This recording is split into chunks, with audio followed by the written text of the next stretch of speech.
کیا آپ جانتے ہیں کہ تاریخ میں ایک وقت ایسا بھی گزرا ہے جب پاکستانی آموں کو باقاعدہ سرکاری پروٹوکول دیا گیا، ان کی تصویریں بنا کر گھروں میں سجائی گئیں اور یہاں تک کہ ایک آم کو ایک کیمیکل کے محلول میں رکھ کر ہمیشہ کے لیے محفوظ کر دیا گیا۔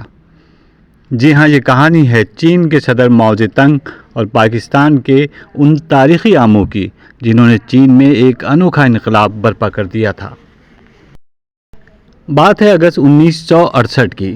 پاکستان کے وزیر خارجہ میاں ارشد حسین چین کے دورے پر گئے اور انہوں نے چینی صدر ماؤ زے تنگ کو تحفے میں پاکستانی آموں کی ایک ٹوکری پیش کی۔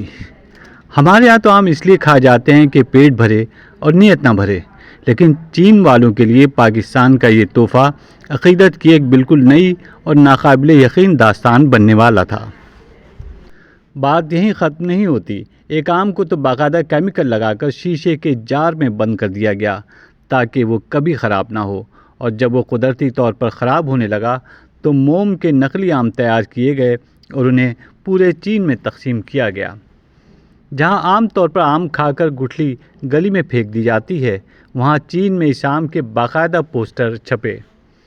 بیجنگ کی سڑکوں پر آموں کے بڑے بڑے ماڈلز کے ساتھ پریڈز ہوئیں، اور یہاں تک کہ آم برانڈ کے نام سے سگریٹ اور صابن بھی مارکیٹ میں بیچنے کے لیے آ گئے۔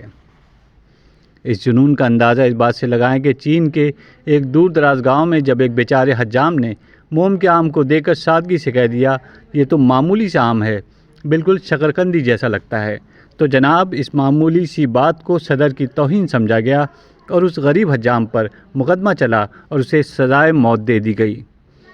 گویا اس دور میں آم کھانا تو دور، آم کی شان میں ہلکی سی گستاخی بھی موت کو دعوت دینے کے برابر تھی۔ تو دوستو، پاکستان کا یہ رسیلا تحفہ چین کی تاریخ کا ایک ایسا باب بن گیا جسے آج بھی ثقافتی انقلاب کا انوکھا ترین واقعہ مانا جاتا ہے۔